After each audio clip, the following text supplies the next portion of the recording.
Hello students, welcome to my YouTube channel. नमस्कार विद्यार्थी मित्रांनो, आपल्या मॅथ समजो या युट्यूब चॅनलवर तुमचा हार्दिक हार्दिक स्वागत.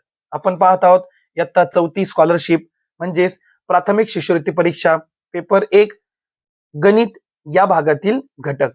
आपण पाहत आहोत घटक नंबर 4 मापन, लांबी, वस्तुमान, धारकता, एकमेकांचे परस्पर रूपांतर, बेरीज, वजाबाकी, शाब्दिक उदाहरणे. यामध्ये व्हिडिओ क्रमांक 19 मध्ये आपण लांबी हा घटक पूर्ण केला. व्हिडिओ क्रमांक 20 मध्ये वस्तुमान हा घटक आपण पूर्ण केला. आज आपण व्हिडिओ क्रमांक 21 मध्ये धारकता, कॅपॅसिटी हा घटक आपण अभ्यासणार आहोत. तर विद्यार्थी मित्रांनो, तुमच्यापैकी जर कोणी व्हिडिओ क्रमांक 19 आणि 20 पाहिले नसतील मापन या घटकाचे, तर त्यांनी ते व्हिडिओ पाहावे आणि मग तुम्ही या व्हिडिओकडे या.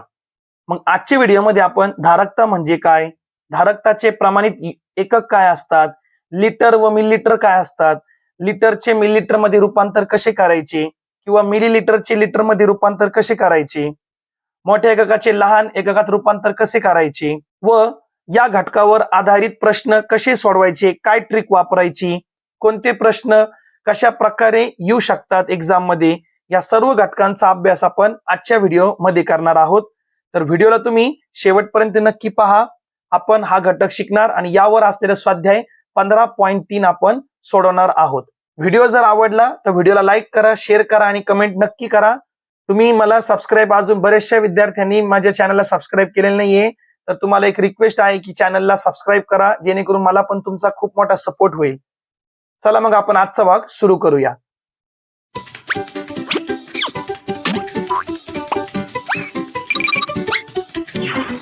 धारकता, धारकतामध्ये आपण महत्वाचे घटक समजून घेऊ. लिटर हे धारकता मोजण्याचे प्रमाणित एकक आहे. लांबीचे प्रमाणित एकक काय आहे, मीटर. त्यानंतर वस्तुमानचे प्रमाणित एकक काय आहे, किलोग्रॅम, लक्षात ठेवा. आणि लिटर म्हणजे धारकताचे प्रमाणित एकक काय आहे, लिटर आहे. मग लिटर म्हणजे काय, आता मग 1 लिटर म्हणजे 1000 मिलीलिटर है ना. आणि म्हणजे त्याला आपण असं पण लिहू शकतो 1000 मिलीलिटरला शॉर्टकट मिली लिहितात, बरोबर 1 लिटर. लिटरचा आपण लिहिला. आता तुम्हाला आठवत असेल की लांबीमध्ये सुद्धा आपण काय शिकलो होतो की 1000 मीटरचा 1 किलोमीटर होतो. त्यानंतर 1000 ग्रॅमचा 1 किलोग्रॅम होतो. मग तसाच 1000 मिलीलिटरचा काय होतो, 1 लिटर होतो. हे तिघांचे जे आहे पहा, लिहिण्याची पद्धत एक सारखीच आहे. 1000 मीटरचा 1 किलोमीटर होतो, 1000 ग्रामचा 1 किलोग्राम होतो आणि 1000 मिलीलिटरचा 1 लिटर होतो. म्हणजे आपल्याला जर टाकीमध्ये किती पाणी आहे हे मोजायचं आहे तर आपण लिटर मध्ये मोजणार. आपल्याकडे एक कॅन आहे, डबा आहे, त्यामध्ये तेल किती आहे किंवा पाणी किती आहे, शरबत किती आहे हे मोजण्यासाठी आपल्याला कोणते एकक वापरायचे, लिटर किंवा मिलीलिटर पण आपण एकक वापरू शकतो है ना. समजा 2 लिटर आणि त्याच्यावर थोडंसं आणखी पाणी आहे, मग 2 लिटर आणि काहीतरी मिलीलिटर, त्याला आपण असं वाचणार आणि लिहिणार आहे. ठीक आहे. त्यानंतर पहा, जेवढे लिटर तेवढे 1000 मिलीलिटर. 5 लिटर म्हणलो तर तेवढे 1000 म्हणजे 5000 मिलीलिटर. 11 लिटर म्हणलो 11000 मिलीलिटर. 25 litre 25000 millilitre. आणि जेवढे 1000 मिलीलिटर तेवढे लिटर. 5000 मिलीलिटर म्हणजे 5 लिटर. 11000 मिलीलिटर म्हणजे 11 लिटर है ना. इंग्लिशमध्ये लिटरला एल लिहितात आणि मिलीलिटरला ml, शॉर्टकट ml, छोटा ml लिहितात. पुढचे मुद्दे पहा, जे आपण वस्तुमान मध्ये पाहिलं होतं तेच इथं आपल्याला बघायचे आहे. म्हणजे ह्या तिघांसाठी ते सारखेच एकक आहे, फक्त तिथं एकक बदलतात. मीटर, किलोमीटर, ग्राम, किलोग्राम, मिलीलिटर, लिटर. बाकीचे सर्व कन्सेप्ट तिथं सारखीच आहे. पाव म्हणजे 1/4 लिटर म्हणजे 250 मिलीलिटर. अर्धा लिटर म्हणजे 500 मिलीलिटर. पाऊण लिटर म्हणजे 750 मिलीलिटर. मागच्या व्हिडिओमध्ये आपण इथं किलोग्राम, इथं gram, kilogram, gram, kilogram, gram, kilometre, metre, kilometre, metre, kilometre, metre. मग लक्षात ठेवा, पाव म्हणजे पाव लिटर म्हणजे 250 मिलीलिटर, अर्धा लिटर म्हणजे 500 मिलीलिटर आणि पाऊण लिटर म्हणजे 750 मिलीलिटर. आणि त्याला आपण पॉइंट मध्ये पण लिहू शकतो 0.250 लिटर. सेम येते, फक्त 1 लिटर पण पूर्ण नाही ना, एकदा 0.500 0.750 या प्रकारे पण आपण लक्षात ठेवू शकतो. पण तुम्ही हे लक्षात ठेवा व्यवस्थित. ठीक आहे, चला आता यावर असणारे आपण उदाहरणे सोडूया. मग नमुना प्रश्नामध्ये आपण हे 3 प्रश्न मागच्या 2 व्हिडिओमध्ये सॉल्व्ह केलेले आहेत. आज आपण याच्यातला चौथा क्वेश्चन पाहू. हा धारकतावर आहे. एका बाटलीत 125 मिलीलिटर सुवासिक तेल भरले. सुवासिक नावाचे तेल आहे. किती एका बाटलीमध्ये? 125 मिलीलिटर आहे, लिटर नाहीये, मिलीलिटर. अशा 75 बाटल्यांमध्ये किती तेल भरता येईल? एका बाटलीची आपल्याला माहिती दिलेली आहे आणि 75 बाटल्याची माहिती काढायची आहे. म्हणजे 75 गुणिले 125 करावं लागेल आणि ती व्हॅल्यू मिळणार आहे 9375. मग इथं हे 4 अंकामध्ये आलं, तुम्हाला मी सांगितलेलं. मग इथले 3 हे जे अंक आहे ते मिलीलिटर मध्ये सांगायचे आणि 9 काय असणार आहे? लिटर. म्हणजे याला जर आपण लिहिलं तर 9 लिटर 375 मिलीलिटर, याला आपण आज सांगू शकतो. मग पहा पर्याय कुठे आहे? 9 लिटर 375 मिलीलिटर, पर्याय क्रमांक 4. अशा प्रकारे एकदम सोपे प्रश्न आहे यावरचे. आता आपण पाहूया जे सरावसाठी प्रश्न दिलेले त्यामध्ये स्वाध्याय 15.3 15.1 हा लांबीवरचा स्वाध्याय होता. 15.2 हा वस्तुमान विषयी स्वाध्याय होता आणि 15.3 म्हणजे आता धारकतावर म्हणजे लिटर मिलीलिटर या घटकावर अवलंबून आहे. एकदम पहिला आणि सोपा क्वेश्चन आहे पहा. 9 लिटर बरोबर किती मिलीलिटर? मग 1 लिटर म्हणजे काय असतो? 1000 मिलीलिटर. मग 9 लिटर म्हणजे किती होणार आहे? 9000 मिलीलिटर. पर्याय क्रमांक 3 आपलं उत्तर असेल. 64,000 मिलीलिटर म्हणजे किती लिटर? जेवढे 1000 मिलीलिटर तेवढे लिटर. किती 1000 मिलीलिटर आहे? 64. मग लिटर पण किती असणार आहे? 64. आलं लक्षात? तिसरा प्रश्न पाहूया. पुढील पैकी कोणत्या जोडीतील रूपांतर चुकीचे आहे? चुकीचे रूपांतर केलेलं आपल्याला ते सांगायचंय. 5 लिटर 650 मिलीलिटर म्हणजे 5650 मिलीलिटर, बरोबर आहे. हे 3 आणि हे 1000 याला स्थानी लावायचं आणि त्याला मिलीलिटर मध्ये बोलायचं, छोट्या एककामध्ये बोलायचं त्याला, बरोबर आहे. 4 लिटर 750 4750 4750 मिलीलिटर हे सुद्धा बरोबर आहे. 6700 मिलीलिटर म्हणजे 6 लिटर 700 मिलीलिटर. 6 लिटर त्यांनी 70 मिलीलिटर दिला, म्हणजे हाच पर्याय आपला चुकीचा आहे. पर्याय क्रमांक 3 आपलं उत्तर आहे. 10 लिटर म्हणजे 10,000 मिलीलिटर हे बरोबर आहे. चौथा प्रश्न पाहूया. एका बाटलीत 3 मिलीलिटर औषध भरले.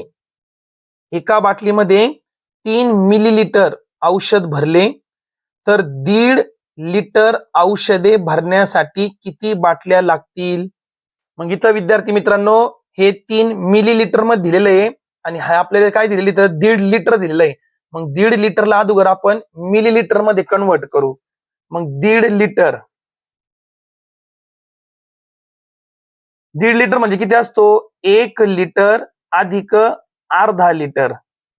मग 1 लिटर म्हणजे 1000 मिलीलिटर आणि अर्धा लिटर म्हणजे 500 मिलीलिटर. मग किती होणार ते एकूण? 1500 मिलीलिटर. लक्षात ठेवा 1.5 लिटर म्हणजे 1 लिटर अधिक अर्धा. 1 लिटर म्हणजे 1000 मिलीलिटर आणि अर्धा लिटर म्हणजे 500 मिलीलिटर. मग याचा रूपांतर म्हणजे बेरीज करा 1500 मिलीलिटर आणि आपल्याला एका बाटलीमध्ये बाटलीमध्ये 3 मिलीलिटर भरायचे म्हणजे 1500 भागिले भरायचे ना आपल्याला, म्हणजे थोडक्यात ते वाटा पुरायली म्हणजे 3 नी भाग द्या म्हणून याला कन्व्हर्जन केलं मिलीलिटर आणि हे सुद्धा मिलीलिटर मध्ये दिलेलं आहे म्हणून याला सुद्धा मिलीलिटर मध्ये कन्वर्ट करावं लागेल आपल्याला. मग 3 5 15 पूर्ण भाग्याला हे 2 शून्य डायरेक्ट मी 2 शून्य तर वरती लिहितो. आता आपल्याला माहिती आहे 0 0चा भाग जाणार आहे म्हणजे किती बाटल्या भरतील एकूण? 3 मिलीलिटर जर आपण भरले तर 500 बाटल्या. किती बाटल्या भरतील? 500 बाटल्या. पर्याय क्रमांक 4 आपलं उत्तर असेल. पाचवा प्रश्न आपण पाहूया.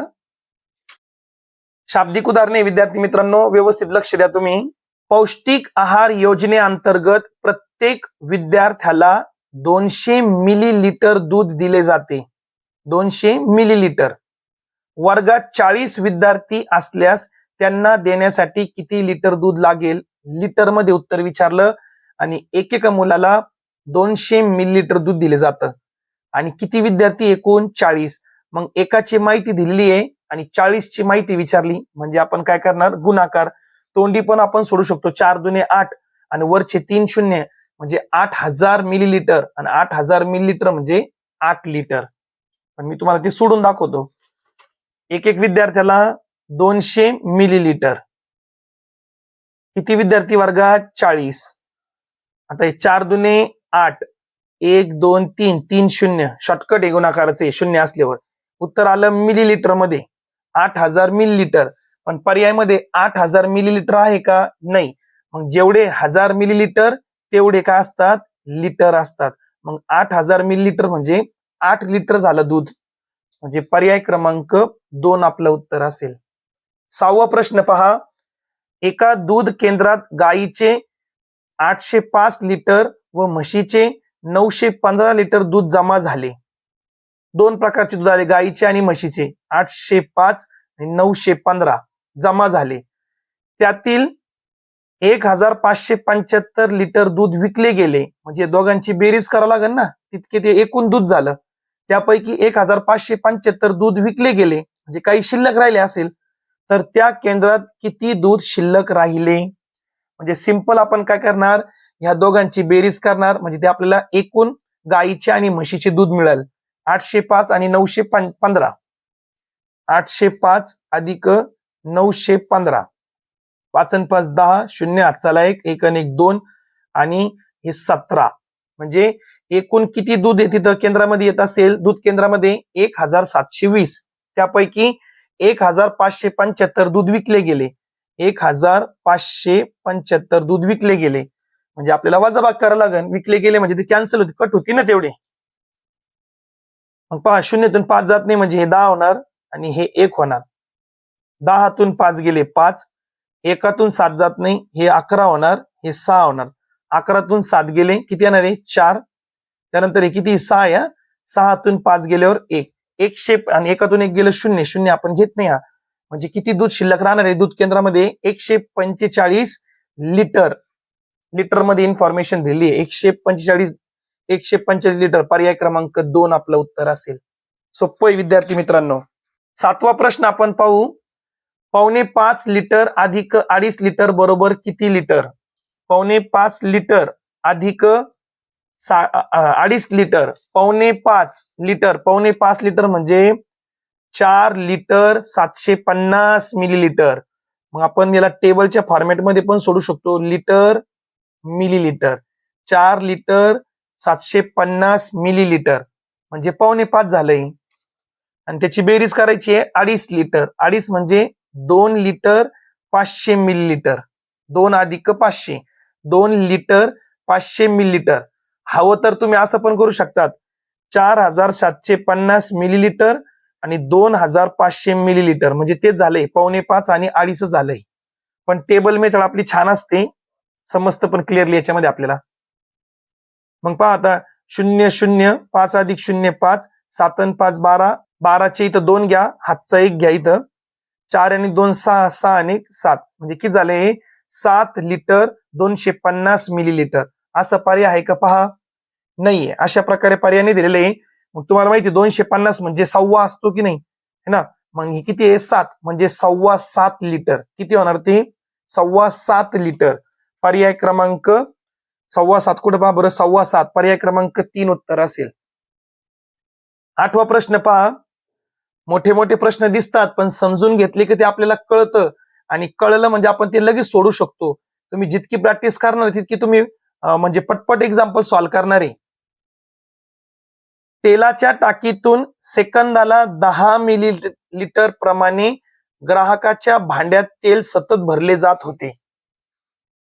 तेलाच्या टाकीतून सेकंदाला म्हणजे 1 सेकंदाला किती तेल खाली पडायचं? 10 मिलीलिटर एका सेकंदाला. जर ग्राहकाचे भांडे पूर्ण भरण्यास 15 मिनिटं लागली म्हणजे 10 मिलीलिटर एका सेकंदाला तेल जे आहे ते खाली भरले जातं भांड्यामध्ये ग्राहकाच्या.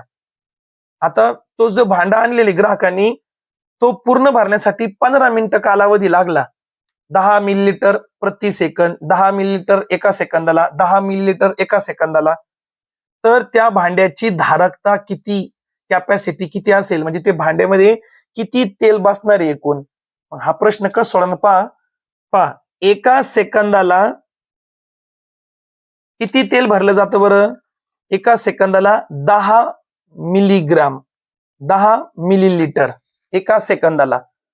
मग सेकंद आहे आणि आपल्याला दिलं तिथं 15 मिनिटे, म्हणजे मिनिटचा आपण काढू घेऊ. मग 60 सेकंद म्हणजे काय होतं तुम्हाला सांगा बरं तुम्ही. 60 सेकंद म्हणजे काय? 1 मिनिट. मग एका सेकंदाला 10 मिलीलिटर तेल जर त्या भांड्यात जात असेल तर 60 सेकंदाला 60 गुणिले 10 म्हणजे किती झाले? 600 मिलीलिटर. आणि 60 सेकंद म्हणजेच काय? 1 मिनिट. 60 सेकंद म्हणजे काय? 1 मिनिट. याचा अर्थ काय पहा विद्यार्थी मित्रांनो, एका मिनिटाला 60 मिलीलिटर तेल त्या भांड्यात जातं आणि आपल्याला 15 मिनिटं दिली. मग 15 मिनिटे म्हणजे आपण काय करणार मग परत या 600 मिलीलिटरला 15 ने काय करणार? गुणाकार करणार, मल्टिप्लाय करणार. मग 15 सक 90, ठीक आहे ना. 15 6 90 आणि वरचे हे 2 झिरो. पण उत्तर आपला हा कशामध्ये? मिलीलिटर. तर हा उत्तर सुद्धा आपला मिलीलिटर मध्ये असणार आहे. मग 9000 मिलीलिटर म्हणजे 9 लिटर. म्हणजे त्या भांड्याची धारकता कॅपॅसिटी किती आहे? 9 लिटर आहे. लक्षात आलं का? परत एकदा सांगतो, एका सेकंदाला 10 मिलीलिटर तेल त्या भांड्यात जातं. मग आपण 1 मिनिटाचा काढून घेऊ. 1 मिनिट म्हणजे 60 सेकंद. मग 60 सेकंदासाठी 60 गुणिले 10 म्हणजे 600 मिलीलिटर. 60 सेकंद म्हणजे 1 मिनिट. म्हणजे याचा अर्थ एका मिनिटाला ग्राहकाच्या भांड्यात 600 मिलीलिटर तेल जातं. मग 15 मिनिटाचा विचार आपला पूर्ण ते भरायला किती मिनिटं लागतात? 15 मिनिटं. म्हणजे 15 मिनिटाचा हिशोब काढणार आपण. मग 15 मिनिटं म्हणजे एका मिनिटाला 600, मग 15 मिनिटाला 600 गुणिले 15, 15 सक 90, वरचे 2 शून्य म्हणजे 9000 मिलीलिटर. आणि 9000 मिलीलिटर म्हणजेच काय असतात? 9 लिटर. 9 लिटर म्हणजे पर्याय क्रमांक 4 आपलं उत्तर असेल. ठीक आहे. 9वा प्रश्न पाहू. एका दूध केंद्रात प्रत्येकी 1 लिटर दुधाच्या 400 पिशव्या व प्रत्येकी अर्ध्या लिटर दुधाच्या 600 पिशव्या होत्या. काय सांगितलं? एका दूध केंद्रात प्रत्येकी 1 लिटर म्हणजे एक एक पिशवीचं वजन किती आहे? 1 लिटर आहे. धारकता 1 लिटर. अशा 400 पिशव्या आहे. म्हणजे किती झाले ते? 1 लिटरचे म्हणजे 400 लिटर झालं नाही एकूण ते. आणि अर्धा लिटर दुधाच्या 600 पिशव्या होत्या. त्यापैकी 670 लिटर दूध विकले गेले तर किती लिटर दूध शिल्लक राहिले? आता एकूण दूध किती आपल्याला हे काढावं लागेल की नाही. म्हणजे आपण काय करणार पहा, आता इथं सोपं आहे. म्हणजे 1 लिटरचे किती आहे? 400. 1 लिटरचे किती पिशव्या आहे? 400. म्हणजे ते एकूण किती दूध झालं बरं? 400 लिटर झालं. अर्धा लिटरचे किती आहे? 600 पिशव्या. अर्ध्या लिटरचे किती आहे? 600 पिशव्या. 1 लिटरचे असते तर 600 झालं असतं. अर्धा लिटर म्हणजे याचा अर्धा करा, म्हणजे ते 300 लिटर झालं एकूण. मग एकूण दूध किती झालं बरं? 700 लिटर. किती झालं? 700 लिटर. 700 लिटर पैकी 670 लिटर दूध विकले गेले. मग 700 लिटर पैकी 670 विकले गेले म्हणजे किती उरले बरं? फक्त 30 लिटर उरलेला आहे. म्हणजे पर्याय क्रमांक 2 30 लिटर आपलं उत्तर असेल. 10 नंबरचा प्रश्न. 1 लिटर पाण्याचे वजन 1 किलोग्राम भरते. अर्थ काय याचा? समजा आपण 1 लिटर पाणी भरलं समजा कॅरी बॅग मध्ये, आणि त्या कॅरी बॅगला आपण वजन काट्यावर जर मोजलं तर 1 किलोग्राम वजन भरतं. 1 किलोग्राम नाही भरत, पण तिथं ते आपल्याला उदाहरणामध्ये सांगितलेलं तसं. मग 1 लिटर पाण्याचे वजन 1 किलोग्राम भरते. प्रत्येकी 25.5 लिटर धारकतेच्या पाण्याने पूर्ण भरलेल्या 4 टाक्यामधील पाण्याचे एकूण वजन किती असेल? मग 25.5 लिटर धारकतेच्या पाण्याने पूर्ण भरलेल्या 4 टाक्यामध्ये पाण्याचे एकूण किती वजन असेल.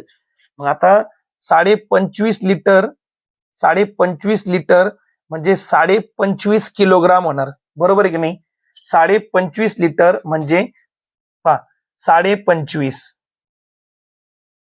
लिटर म्हणजे ते काय होणार पहा, 25 लिटर पूर्ण आणि वरती 500 मिलीलिटर. मग हे आपल्याला लिटर आणि मिलीलिटर मध्ये दिलेले, पण वजन पण तेवढंच आहे की नाही, म्हणजे 25 किलोग्राम आणि 500 ग्रामच होणार की नाही. 25 किलोग्राम 500 ग्राम 25.5 म्हणजे 500 लिहितो ना आपण. आता 4 टाक्यामध्ये किती, म्हणजे याला फक्त 4 ने गुणा किंवा 4 वेळा बेरीज करा याची. मग आपण 4 ने गुणूया. मग पहा 4×5 = 20 आणि वरचे 2 शून्य लावले बरं का. पहा 4×5 = 20 आणि वरचे 2 शून्य लावले आणि 25 × 100 25 × 100. मग विद्यार्थी मित्रांनो हे काय झालं पहा, आता 100 लिटर अधिक लिटर नाही किलोग्राम, आता किलो मध्ये सांगितलं आपल्याला, 100 किलो अधिक 2000 ग्राम. पण 2000 ग्राम म्हणजे काय असतो, 2 किलो असतो की नाही. 2000 ग्राम म्हणजे 2 किलो आणि वरचे 100 इकडचे म्हणजे किती झालं ते 102 किलोग्राम. किती झालं 102 किलो. काय केलं विद्यार्थी मित्रांनो, आपल्याला त्यांनी 4 टाक्यामधील पाण्याचे वजन विचारलेले की नाही. एकाची किती इन्फॉर्मेशन, आपल्याला एका टाकीमध्ये 25.5 लिटर पाणी बसतं. 25.5 लिटर म्हणजे 25.5 किलो झाला वजन. 25.5 म्हणजे 25 किलो 500 ग्राम आणि 4 टाक्यामध्ये विचारलं म्हणून 4 ने आपण गुणलं. 500 ग्राम गुणिले 4 केलं 2000 ग्राम उत्तर आलं आणि 4 गुणिले 25 किलो केलं 100 किलो आलं. पण 2000 ग्राम म्हणजे 2 किलो असतो की नाही, 2 किलोग्राम. मग 2 किलोग्राम आणि 100 किलोग्राम म्हणजे 102 किलोग्राम झाला ते एकूण. पर्याय क्रमांक 3 102 किलोग्राम. आणि शेवटचा तुम्हाला असणारे होमवर्क आहे का नाही. पहा प्रश्न काय आहे, एका पाण्याच्या पिंपाची धारकता 5.5 लिटर 5.5 लिटर म्हणजे 5 लिटर 500 मिलीलिटर, किंवा तुम्ही याला असं पण लिहू शकतात 5500 मिलीलिटर असं सुद्धा लिहू शकतात. तुम्हाला जसं सोपं जात तुम्ही तसं त्या प्रकारे घ्या. अर्ध्या लिटर धारकतेच्या भांड्याने ते पिंप पूर्ण भरण्यासाठी किती भांडे पाणी त्यात ओतावे लागेल. म्हणजे पहा आता अर्ध्या 5.5 सांगितलं म्हणजे 5500 मिलीलिटर, अर्धा लिटर म्हणजे 500 मिलीलिटर. काय द्यावं लागेल तुम्हाला, भागच द्यावा लागणार तिथं. एकदम सोपं आहे. पहा ओतावे लागेल म्हणजे एक मोठा भांडा भरायचा आहे छोट्या छोट्या भांड्याने, म्हणजे तिथं आपल्याला काय करावं लागेल, डिव्हिजन म्हणजे भागाकार करावं लागेल. मग 5.5 लिटर म्हणजे 5500 मिलीलिटरच घ्या आणि अर्धा लिटर म्हणजे 500 मिलीलिटर. मग मोठी संख्या कोणती आहे 5500, त्याला 500 ने भाग द्या, उत्तर मिळेल तुम्हाला. 11 नंबर प्रश्न काय तुम्हाला होमवर्क. विद्यार्थी मित्रांनो अशा प्रकारे आपण आजचा तिसरा आणि महत्वाचा घटक शिकलो, धारकता कॅपॅसिटी. धारकताचे प्रमाणित एकक काय आहे, लिटर. 1 लिटर म्हणजे 1000 मिलीलिटर. जसं मीटरचं होतं ग्राम किलोग्रामचं होतं तसंच रिलेशन धारकतामध्ये पण आहे. यावरच आपण सॅम्पल क्वेश्चन 1 पाहिला आणि स्वाध्याय 15.3 मधील 11 प्रश्न 11 पैकी आपण 10 पूर्ण सोडून घेतले, एक तुम्हाला होमवर्क साठी ठेवला. पुढच्या व्हिडिओमध्ये आपण 16 नंबरचा लेसन कालमापन, घड्याळ, तास, मिनिटे, परस्पर रूपांतर हा घटक शिकणार आहोत. मग आजचा व्हिडिओ विद्यार्थी मित्रांनो जर तुम्हाला आवडला असेल, व्हिडिओला लाईक करा, शेअर करा, कमेंट करा आणि आपल्या चॅनलला सपोर्ट करा. थँक्यू, धन्यवाद.